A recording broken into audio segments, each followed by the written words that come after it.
3 years into our marriage, Shuezhengju and I had become the most notorious bickering couple in the capital. He resented me for forcing him into marriage and trapping him in the princess mansion.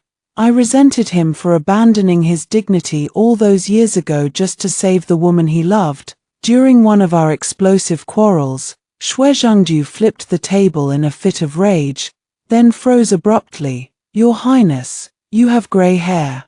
I stared at the exhausted woman in the mirror and suddenly felt how pathetic my life had become. That night, I set a raging fire that consumed me entirely. When I opened my eyes again, I had somehow returned to the day my imperial brother bestowed Shuezhengju upon me as my husband. The young Shuezhengju did not yet know how to hide his emotions. His face twisted with anger. Sympathetic glances were cast his way from all around. It seemed everyone took it for granted that I would have no one but him. So when Shuezhengju knelt before me in public, casting aside all his pride, I let out a sudden laugh. "I might toy with you, but I will never take you as my consort." The noise in the hall died instantly. Countless eyes fixed on Shuezhengju, kneeling on the floor, his straight spine bent under the weight of those tangible, mocking gazes, the look of disbelief still lingering on his face. My imperial brother stared in shock, asking again, "You do not want him?" After returning from my marriage alliance in the distant desert, my brother had felt indebted to me. Today, he had gathered all the finest young men in the capital during the Shangxi festival for me to choose from. For 10 years, Shuezhengju had been the obsession of my girlhood. Everyone simply assumed I would pick him. He had passed the imperial examination as a youth, riding the crest of success. Now, he held the position of junior tutor to the crown prince. Judging solely by his future prospects, I ought to have chosen him. Yet the sight of his face dragged my thoughts back to every night in my past life when we argued until we had no words left, leaving me only with exhaustion. Thus, I said firmly and resolutely, "I can choose anyone except Shuezhengju." As soon as the words left my mouth, the color drained from Shuezhengju's face. He was far too proud to bear such humiliation. His earlier refusal to submit had now turned into a pitiful farce of unrequited affection. He stared at me intensely. "Your Highness, what do you mean by this?" I did not answer him. Instead, my gaze wandered around the hall, finally settling on a young man in the corner. As if sensing my stare, he suddenly looked up and met my eyes, his face flushing bright red from the tips of his ears down to his neck. For a moment, I could not name the emotion stirring in my heart. Only a faint sense of guilt creeping in. Logically speaking, the Cheng family was not prominent enough to attend today's feast, but I had learned in my past life that Cheng Yuanshu had given away his most cherished possession just for a chance to see me. Later, he had turned down a promising official career to become a lowly advisor under me. Until his dying breath, he was the only one who had braved the flames of the burning mansion to die alongside me. I stood up and walked toward him. Ignoring his stunned gaze, holding out my hand, under the watchful eyes of everyone present, I asked softly, "Will you enter the princess mansion and become my consort, Xu Shanyan's husband?" The flush on Cheng Yuanshu's face spread even further up his neck, his face bright red with embarrassment. He stood up flattered and surprised, placing his hand in mine before instinctively trying to pull it back, but I tightened my grip firmly before he could withdraw it. Ever since our eyes had met, Cheng Yuanshu had been flustered, as if trapped in a dream. Only now did he manage to compose himself slightly. Though still blushing, his voice was steady and resolute. I am willing. Her Royal Highness, the Princess of Nanyang, is both brave and noble, a true golden branch and jade leaf. To earn your favor is the greatest honor of my 3 lifetimes. My imperial brother was amused by his earnest response and immediately bestowed his blessing upon our marriage. As I returned to my seat, I saw Shuezhengju's back stiffen completely. Stuck in an awkward predicament, he knelt frozen in the middle of the hall, looking up at me with humiliation in his eyes. I smiled faintly. Master Shui, please rise. This princess is not an unreasonable person, it is simply that you knelt too quickly, leaving me no chance to tell you who I had chosen as my consort. Since we were never meant to be, I would not have the slightest entanglement with him in this life. From now on, men would marry and women would wed, and we would have nothing more to do with each other. Shui Zhengju's face turned ashen. After a long while, he said hoarsely, "It was this humble minister's presumption. Thank you for your magnanimity, Your Highness. Perhaps the weight of my past life was too heavy to bear. On the first night after my rebirth, I came down with a high fever. In my delirium, I could not tell the present from the past. I suddenly remembered what had happened before my marriage alliance in my previous life. Shui Zhengju had been the first Zhuangyuan top scorer in the imperial examination during the Chongguang era after my imperial brother ascended the throne. Later, he entered the Imperial Academy, clearly on the path to greater heights. I had enrolled in the Imperial Academy at just 14 years old, alongside Princess Kangul, my half-sister who was 2 years older than me. We attended classes together. The Imperial Academy was full of young men of distinguished birth and handsome looks, yet none shone brighter than Shui Zhengju. He had claimed the top scorer's title at barely 20 years old. In the prime of his youth, dressed in a deep indigo robe, he stood tall and elegant in the hall, radiating the confidence of success. He bowed slightly to me. "Your humble servant Shui Zhengju greets Your Highness." Under the pear blossom tree, his amber eyes sparkled with light. From that moment on, Shui Zhengju became the untouchable moon in my memories. The Imperial Academy was filled with the cream of the crop, but I cherished him deeply. I studied diligently under his guidance, determined not to trouble him with my inadequacies. Even my imperial brother had marveled. Shanyang has never been one for books. It seems Master Shui's scholarship rivals that of the greatest scholars, to inspire such eagerness to learn in both of my younger sisters. A girl's secret crush is like the last handful of snow in winter. I hid it where no one could see, treasuring it quietly alone. Yet often, what we think is deeply hidden is plain for all to see. Even when held carefully in the palm of one's hand, it will eventually melt away. My literary talent was much praised among the common people. After reviewing my schoolwork, Shui Zhengju had also complimented me. "Her Royal Highness the Princess of Nanyang's writing is excellent. His Majesty has been smiling because of you these past few days, and this humble servant has also benefited from your light." He had given me a vermilion jade brush. Under the sunlight, the brush body was translucent, with impurities inside that faintly resembled a swimming koi fish. My heart fluttered with joy as I reached out to take it. My fingers brushed against his cool fingertips, sending a jolt through my heart so strong I almost dropped the brush. Shui Zhengju steadied my hand with his.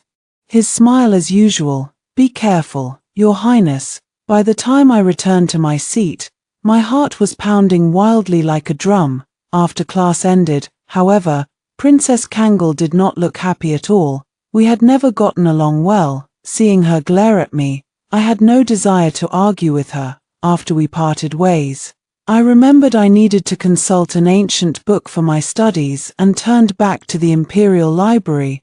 I never expected to run into Shui Zhengju there. He was walking between the bookshelves, seemingly searching for something. I was about to call out to him. A graceful figure stepped forward first, her voice bright and warm like the scorching sun. "Master Shui." It was Kangul. I watched helplessly as Shui Zhengju stepped back in surprise, a rare look of fluster on his face. The books he was holding slipped from his hands and fell to the ground. Kangul smiled and bent down to help him pick them up. Their fingers brushed, and Shui Zhengju pulled his hand back with a tremble, his breathing turning unsteady. "Why didn't you come today? Didn't you promise to teach me to observe the stars and recognize the 28 mansions?" Master Shui, her lively, passionate demeanor melted the last handful of snow I had cherished so carefully in my heart. I did not listen to another word they said after that. My heart felt as if it had been soaked in overly pickled plums, first sour, then lingering bitterly, so it turned out that he was not always calm and composed. He only grew flustered when facing the woman he loved, just as I grew flustered in the presence of Shuezhengju, just as Shuezhengju grew flustered in the presence of Kangol. Afterward, I found out many things I had not known before, belatedly. During all those days when I had restrained myself and acted with propriety, Kangol had been like a blazing fire, capturing all of Shuezhengju's attention. While I had been too cautious to dare offend him, they had watched the rain together and brewed tea.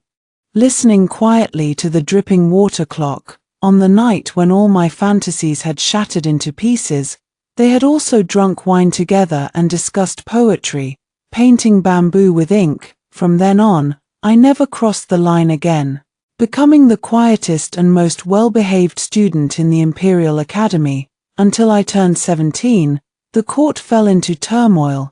The northern desert had been repeatedly raiding our borders. Their army was strong and well-equipped, and they had a new, young and ambitious ruler. My imperial brother began to work day and night, losing sleep as he and his ministers tried every possible solution, but to no avail. The northern desert made an arrogant demand. They wanted to marry a princess of our dynasty. It was a thunderstorm night. I had just stepped into the hall of diligent governance when an inkstone crashed to the ground at my feet with a loud bang. Blood streamed down from a cut on Shuezhengju's forehead. My imperial brother roared with rage.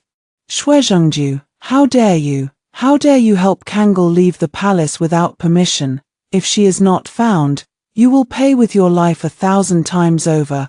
Kangol had run away. By the time I learned the news, she had already eloped with her lover and fled the imperial city. The irony was that I loved Shuezhengju. Shuezhengju loved Kangol.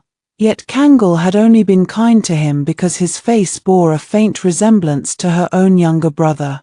Now that her brother had returned triumphant from the battlefield, Shuezhengju had endured the pain of letting go of his own love, defying the imperial family to help Kangol escape.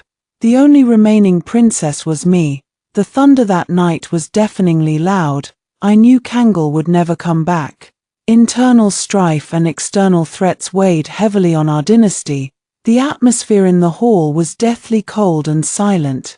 Imperial brother, I said, I am your blood sister.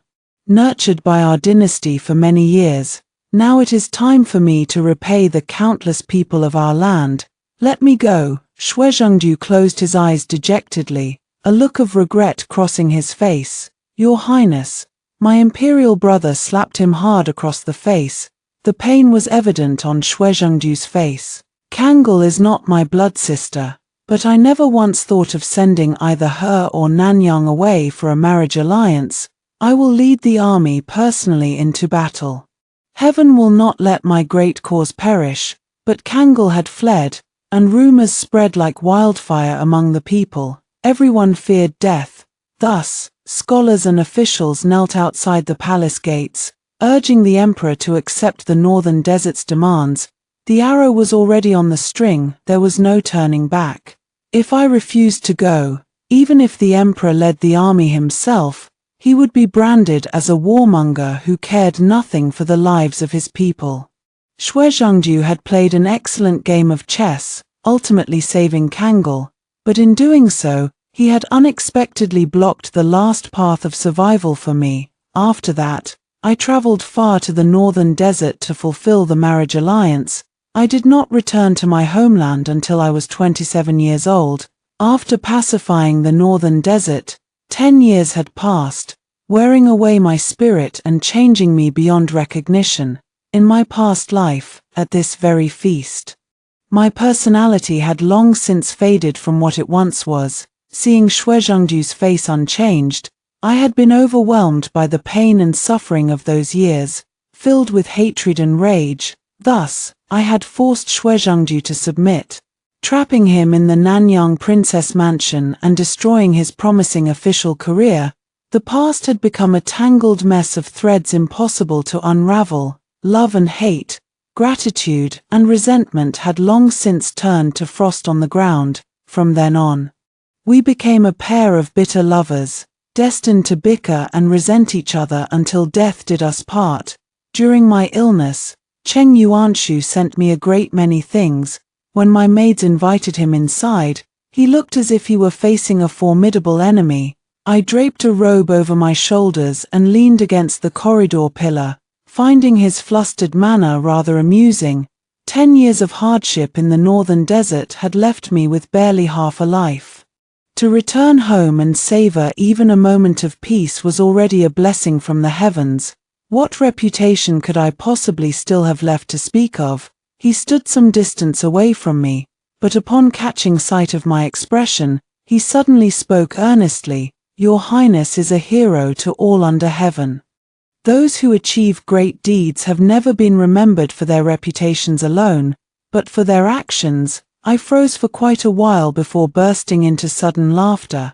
In this world, there were those who sneered at my wanderings and tribulations, yet there were also those who remembered my journey to the distant desert alone, hailing me as a hero. It was high time I started living a life for myself, knowing I bore him no ill will, and being my betrothed consort in name from that day onward. Cheng Yuanshu began to visit me often. Meanwhile, in the capital, ever since that feast, gossip had been spreading like wildfire. Before I could even open my mouth, Shui Zhengju had been the first to beg me not to choose him. In my past life, I had insisted on forcing him into the marriage, enduring endless mockery. During our quarrels, he had never missed a chance to throw this incident in my face to hurt me. Yet now that I had let him go, he was not happy about it. My imperial brother doted on me, summoning me to the palace to keep him company from time to time. One evening, after finishing dinner at the palace, I ran into Shui Zhengju head-on as I was leaving. Instead of stepping aside, he walked toward me, holding a lantern in his hand.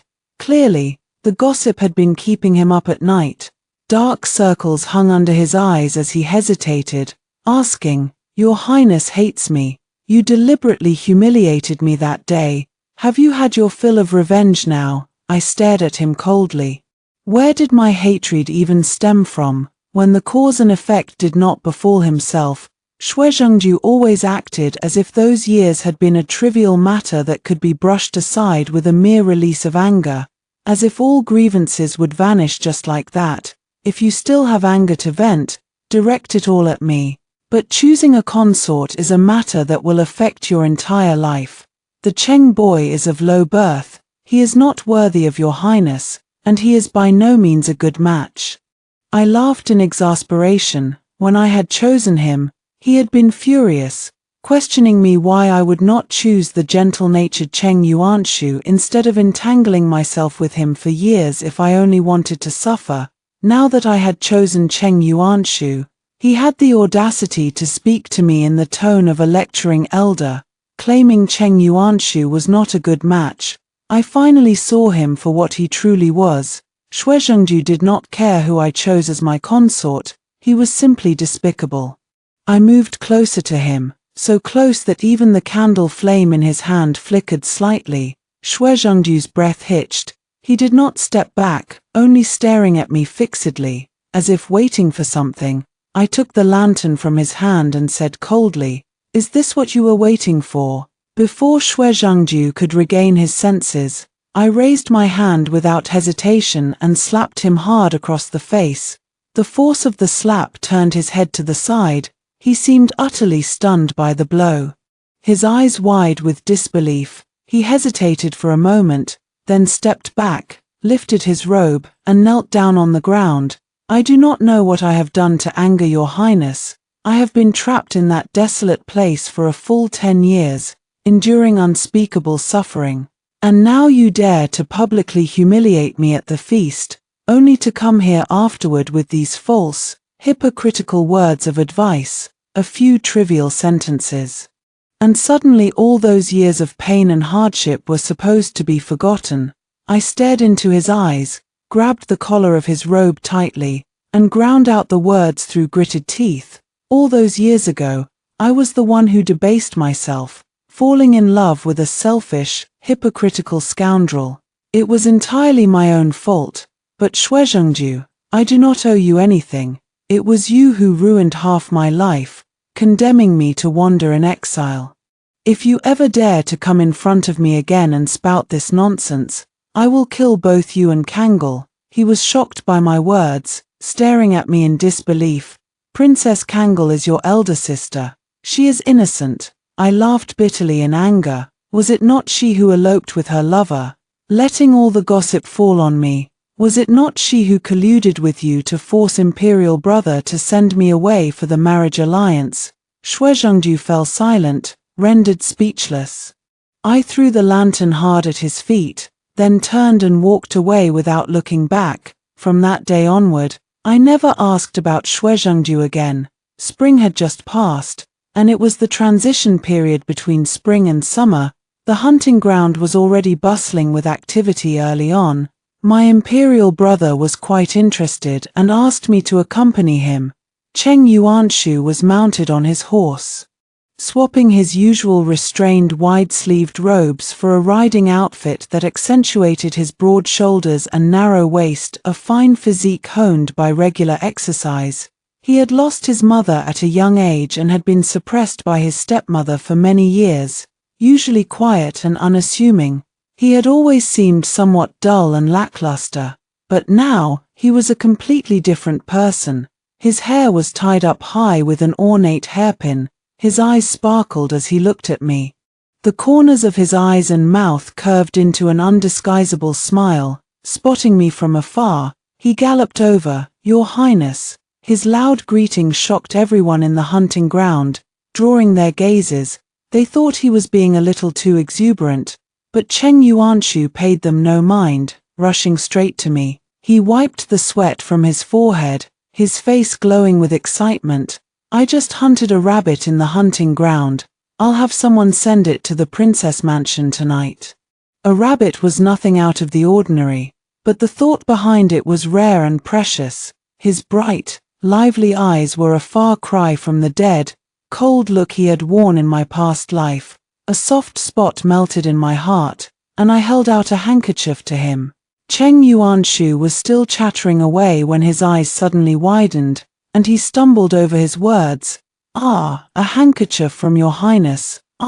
He struggled to say a complete sentence, reaching out his hand several times only to awkwardly pull it back again. He was so full of life and vitality. The Nanyang Princess Mansion had always seemed shrouded in a dull, grey hue, filled with endless quarrels and shattered bowls and plates that had been its entire existence. In my past life, Cheng Yuanshu, as my advisor, had been a man of few words, yet every time he saw me looking haggard and worn down, he could not help but say, "Your Highness, if you are unhappy, you should divorce him." But trapped by hatred, I had always refused, preferring to drag Xue Zhengju down with me to eternal unrest even if it meant my own death. Thus, in my memories, Cheng Yuanshu had also been covered in a layer of lifeless dust, though in the prime of his life, he had seemed as if he were already declining into old age, so much so that seeing him here, alive and kicking in front of me, felt like a lifetime away. He was my betrothed consort after all. There was no harm in him accepting the handkerchief. I smiled faintly, intending to place the handkerchief in his hand. Cheng Yuanshu had just lifted his hand when an arrow shot out from nowhere, slicing through the air with a sharp whistling sound and piercing the handkerchief in my hand. The arrow brushed past my ear, leaving a faint, stinging sensation in its wake. I spun around in shock and anger. There, standing on the hillside not far away, was a young man dressed in red, looking down at me from a height. The bowstring in his hand glinted coldly in the sunlight, and his usually gentle eyes were burning with uncontrollable rage. The tip of the arrow exuded a chilling coldness. Xue Zhengju was staring at me with dark, heavy eyes, the bow still drawn in his hand, aimed directly at me. My heart skipped a beat violently. I had seen those eyes before. They belonged to the scheming consort Xue, who had been locked in a life-and-death struggle with me. determined to destroy each other. Watching Cheng Yuanshu throw himself in front of me without a second thought to shield me, Shui Zhengju slowly curved his lips into a smile and lowered his bow and arrow. My archery skills are poor. I have offended your highness. I beg for your magnanimity and forgiveness. My hand, still clutching the torn half of the handkerchief, was cold to the bone. My heart sank like a stone. Just from that one sentence, I recognized him. Shui Zhengju, consort Shui. He was back. The stinging pain in my ear still lingered, a reminder of how brazenly he had just offended me. I did not hesitate for a moment. Guards, seize him. The guards looked hesitant, but upon hearing my order, they swarmed forward, pinning Shui Zhengju to the ground without any resistance. Yet his eyes remained fixed on me, a strange, mocking smile playing on his lips. The commotion was so great that everyone in the hunting ground turned their attention to this side. A drop of blood fell onto my robe from my ear. Cheng Yuanshu's face paled drastically. He shielded me and escorted me back to the tent first. Summoning the imperial physician immediately, he hesitated to speak, wanting to ask several times, but closed his mouth when he saw my grim expression. After my wound had been treated, a eunuch from my imperial brother's side arrived with a message. Furious at Shui Zhengju for daring to offend the princess so audaciously, my imperial brother had ordered him to be flogged 20 times, dismissed him from his official position temporarily, and confined him to his home for a month to reflect on his actions. With such an incident happening at the hunting ground, it was impossible to continue the hunt. I returned to the princess mansion early. Cheng Yuanshu followed me closely, his eyes fixed on me with a worried, puppy-like gaze. He did not dare to ask a single question along the way. It was not until we were alone in the room that he hesitated for a long time before tentatively asking, "Master Shui looked very strange today. He is injured. Will your highness not go to see him?" Clearly, he was burning with jealousy. Looking listless and dejected, at the hunting ground, he had been so angry he had wanted to beat Shui Zhengju to a pulp himself, harboring a fierce desire to leave him bedridden for 10 days and a half. He had snarled at everyone, but now he was being unusually obedient and well-behaved. I lifted his chin with my hand. "See Shui Zhengju for what? The only person I want to see is my consort." "Is he my consort?" Cheng Yuanshu looked at me with his bright, clear eyes. "Who is qualified to be your consort depends solely on your highness's will, be it thunder or dew. It is all the grace of your highness." He was too upright and honest. It seemed as if even if I said I wanted to change my consort now, he would not utter a single word of refusal. Just like in those years when he had followed me in my past life, no matter how much he had hated Shui Zhengju, he had never once confessed his feelings to me. As if simply staying by my side was the only thing he had ever wanted, I felt a sudden urge to tease him, and deliberately said, "Then I'll go see him." Unexpectedly, I had only taken one step forward when the hem of my skirt was pulled. I turned around to find Cheng Yuanshu silently holding onto my skirt, his long eyelashes drooping down, casting a docile shadow under his eyes. He did not say a word, but he did not let go either. I was amused. "You don't want me to go?" Cheng Yuanshu fell silent for a moment, then finally relented, looking at me with pleading eyes. "Will your highness not go? Please. Master Shui is fierce. Every time he sees me, he looks like he wants to tear me apart. I'm afraid of him." Only when I sat back down did Cheng Yuanshu finally let go of my skirt. "Your highness," he said, leaning his head on my lap, snitching on Shui Zhengju like a child. "He bullied me." Cheng Yuanshu was being unusually clingy today. It took me quite a while to coax him before he finally left contentedly. After the incident at the hunting ground, the gossip in the capital grew even more intense. Shui Zhengju had not yet recovered from the embarrassment of being rejected unrequitedly at the Shaanxi festival feast when he was suddenly plunged into another scandal involving the new favorite and the old flame. There was no shortage of people from wealthy, influential families who loved to gossip. In just a few days, the story had spread far and wide, and several storytellers in the tea houses had even adapted it into different versions of plays. But it was not long before word spread that some highly disrespectful materials had been found in those tea houses, and they had all been shut down. Even Xue Zhengju, who had been recuperating at home from his injuries, ran into trouble. He had been flogged, dismissed from his post, and confined to his home to reflect on his mistakes. Unfortunately, his servants had been negligent in their care at night, allowing several thieves to break into his house. For some reason, they had also ransacked the kitchen. The servants, not paying attention, had mixed up the medicinal herbs and boiled them together. The properties of the mixed herbs were incompatible with his original medicine. Now, Xue Zhengju was gravely ill. I was in the palace when I heard the news. I knew immediately who was behind it all. The young crown prince Xu Shishi was 10 years old this year. Taking advantage of his father's absence, he sidled up to me, caught sight of the miscellaneous book in my hand, and asked curiously, "The highest and brightest are the sun and moon, the closest yet farthest are husband and wife. Aunt, what does this mean?" I explained it to him. Xu Shishi looked half comprehending, then suddenly asked, "Is it like Master Xue and you, Aunt?" A child's innocence often made their words the most hurtful. A sharp pain squeezed my heart. I shook my head. If we had never been husband and wife, things would have escalated to the point of us being mortal enemies. That arrow shot at the hunting ground, no matter what Xue Zhengju's motives had been, whether he had aimed for me or Cheng Yuanshu, he deserved to die. Teacher and student in our youth, husband and wife in our prime, bitter foes until death. Love and hatred had stretched across 2 lifetimes. Now, only hatred remained. Xu Shishi fell silent for a long while.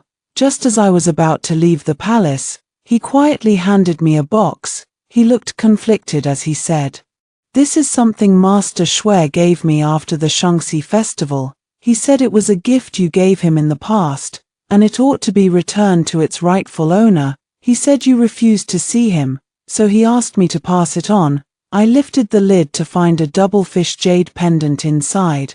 I had given this to him back when we were both studying at the Imperial Academy. In my past life, during a furious quarrel, Xue Zhengju had smashed it to pieces in a fit of rage. Now, after all these twists and turns, it had somehow found its way back to me from Xue Zhengju, who had not yet regained his memories of our past life.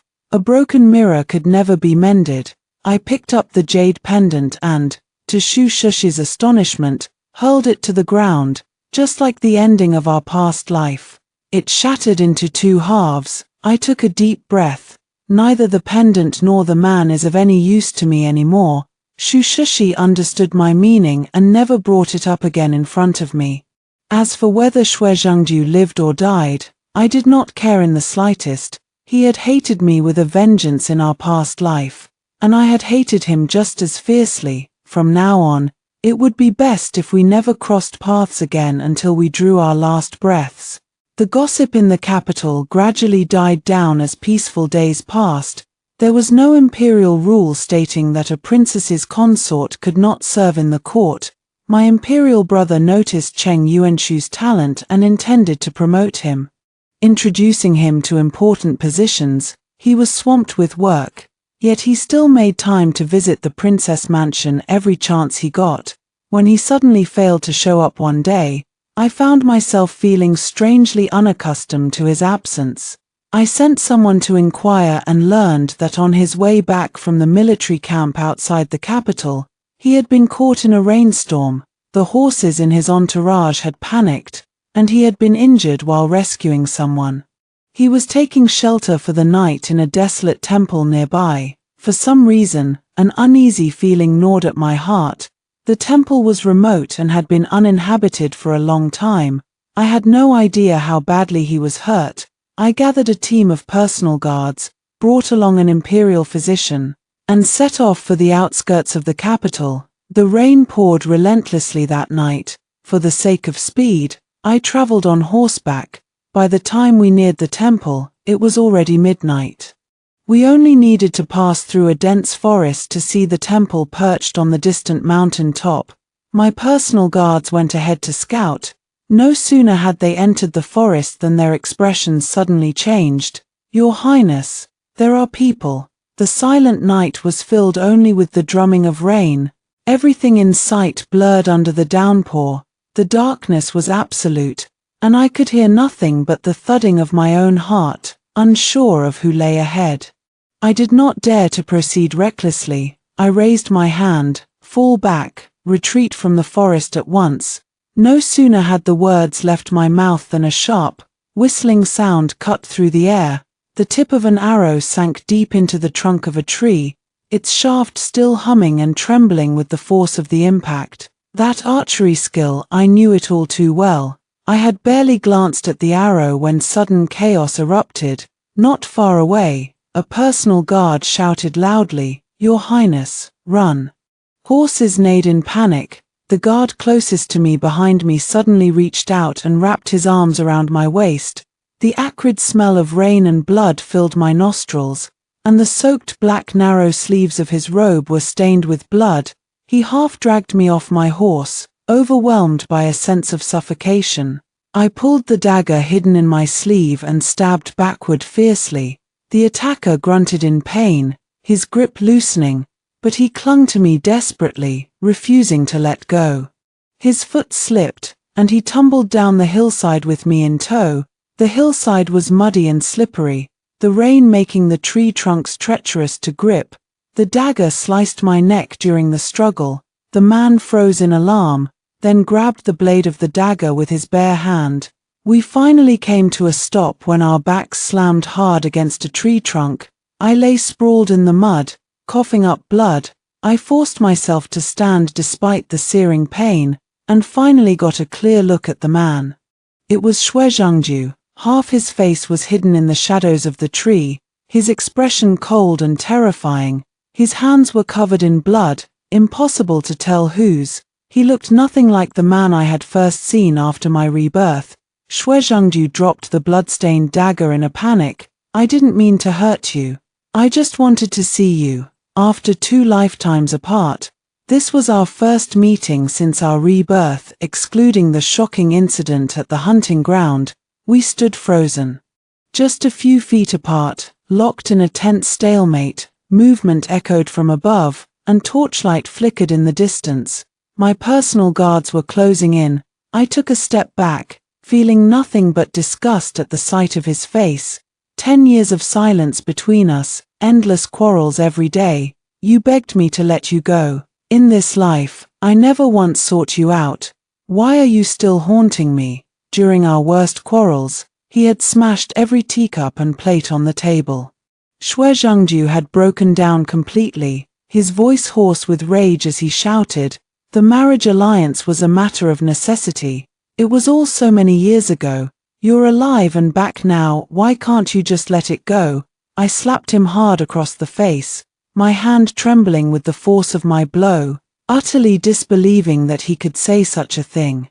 In the end, the arriving guards pinned Xue Zhengju to his knees before me, but he stared up at me coldly. Knowing exactly what words would pierce my heart the deepest, he said, "You refused to let me go. If I could go back in time, I would rather you had died in the northern desert and never returned." That night, I had despaired and set fire to myself. His face turned ashen in the rain, clearly recalling the painful, extreme memories of that time. He stepped closer, suddenly grabbing my wrists, his voice filled with despair. "I thought I hated you, but after you died, I realized I was just using hatred to hide my guilt, because I didn't know how to face it. We were husband and wife once.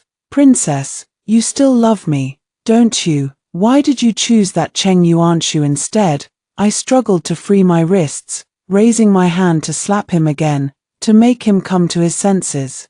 But Xue Zhengju seemed to have anticipated my move, catching my hand mid-air. His expression bordered on madness. "Kangol, I never loved her at all, from beginning to end. The only one I've ever loved is you. The glow of torches drew near.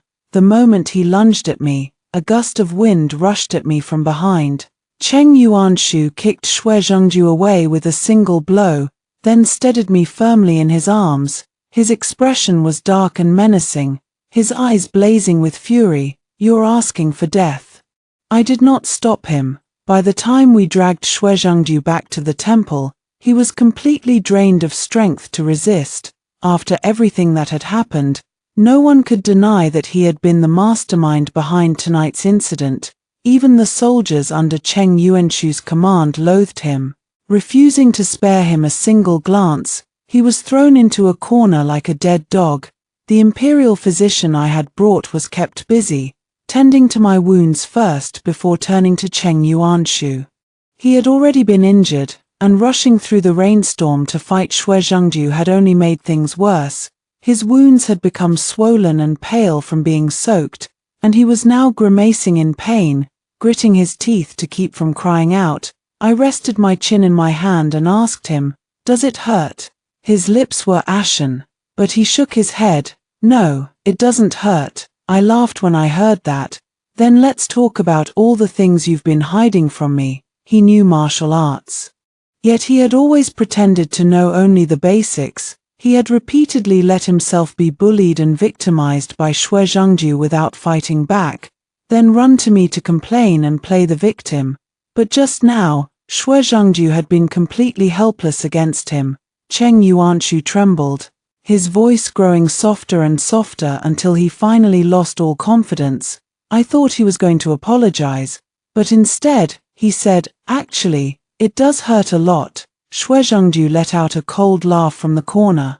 He gasped for breath, half dead, with everything exposed and laid bare. He had nothing left to lose. I'm not the only one at fault. Cheng Yuanshu is no saint either. He's nothing but a shameless wretch who spends his days pretending to be pitiful and seducing other men's wives. Cheng Yuanshu was stunned speechless. He had never been insulted like this in either of his lifetimes, especially not in front of me. Furious, he shot back, "Who the princess likes is who will be her consort. You're just bitter because you can't have her. You're just unlucky." The noise of their bickering made my ears ache. After all, Xue Zhengju was still a court official. No matter how deserving he was of death, it would not do to kill him outright.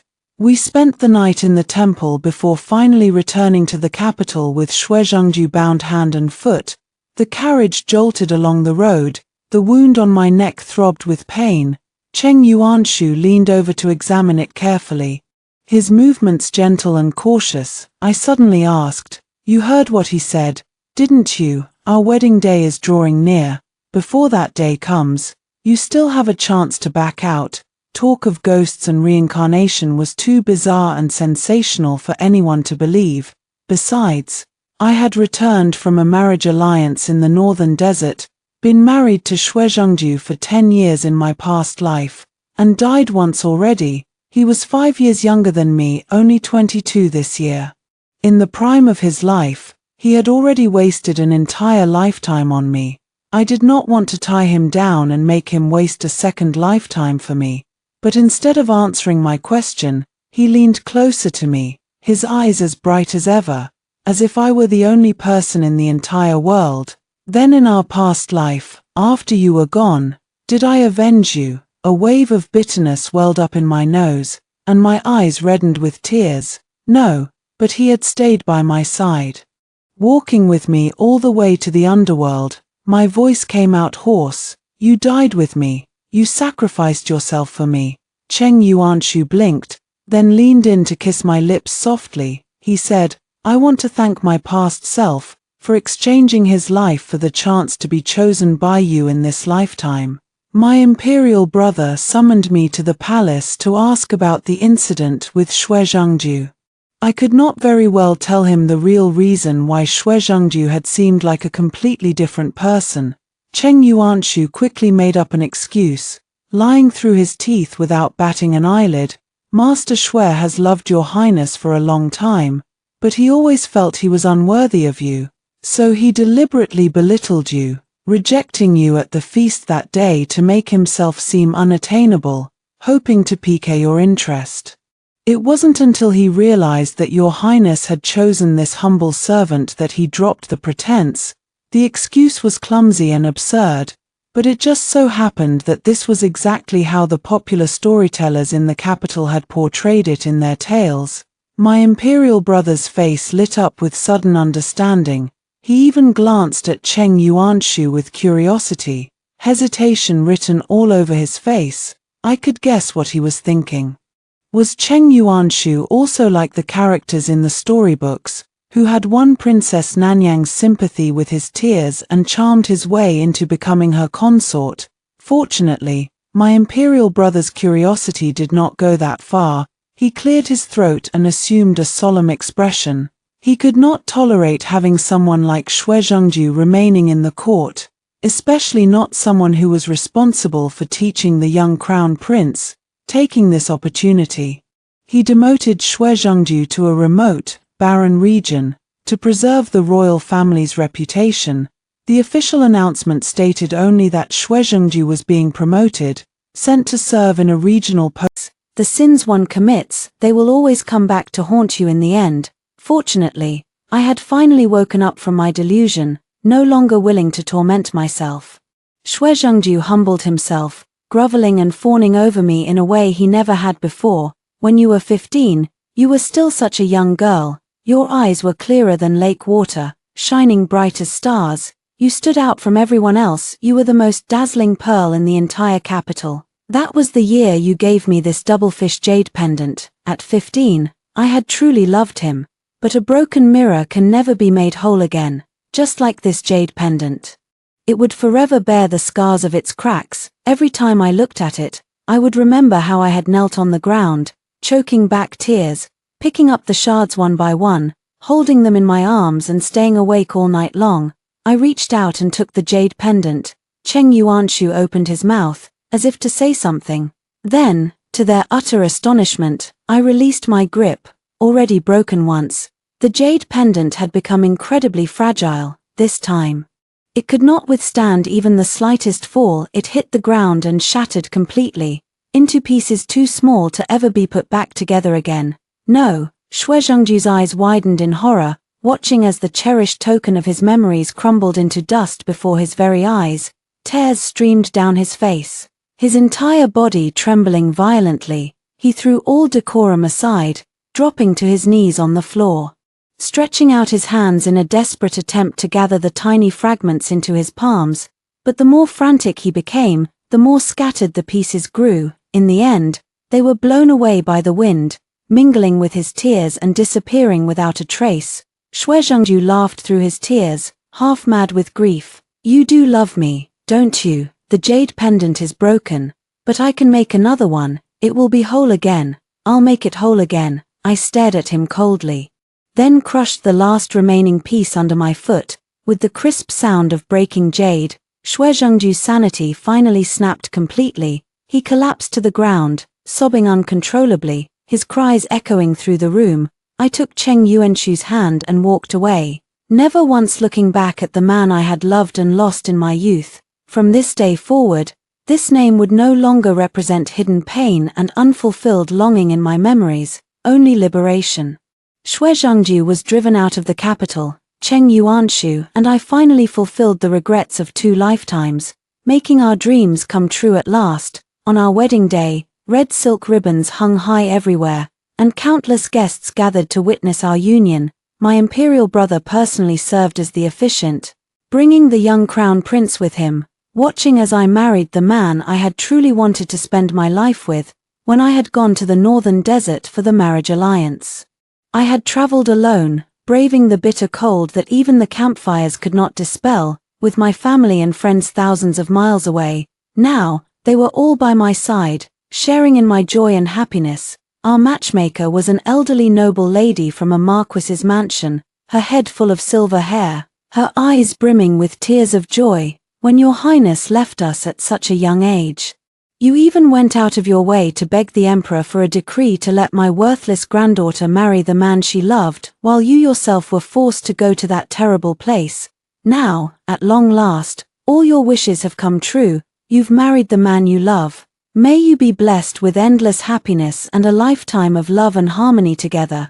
I looked at my reflection in the mirror, feeling as if I were looking at a stranger from a past life. A maid suddenly leaned in close, whispering the news to me softly. Shui Zhengju was dead. He had left the capital a few days earlier, but he had shown up again today, on the very day when all the noble ladies were required to come and celebrate my wedding. Ever since I had returned to the capital, Kangol had been too ashamed to show her face. Fearing that I and my imperial brother would take revenge on her, she had hidden herself away in the inner quarters, never venturing out for all these years until today, when she had no choice but to attend. Shui Zhengju had waited until she stepped down from her carriage, then stabbed her to death with a single blow. When he was arrested by the imperial guards, he did not resist at all. He only knelt before my imperial brother, begging him to pass a message on to me. All my enemies are dead. All my grievances are settled. I hope that from now on, you will never meet anyone like me again. The room fell completely silent, no one daring to say a single word. I calmly picked up my red wedding veil and placed it over my head, listening to the joyous sound of gongs and drums echoing from outside. My true love was here to take me away. The elderly lady quickly recovered from her shock, hurrying to gather everyone around and get the wedding ceremony started. The deaths of Shui Zhengju and Kangol did not disturb anyone. They faded away quietly, swallowed up by the joyous celebration of the day, beneath the bright wedding candles. Surrounded by 10 miles of red bridal procession, I welcomed my true happiness at long last.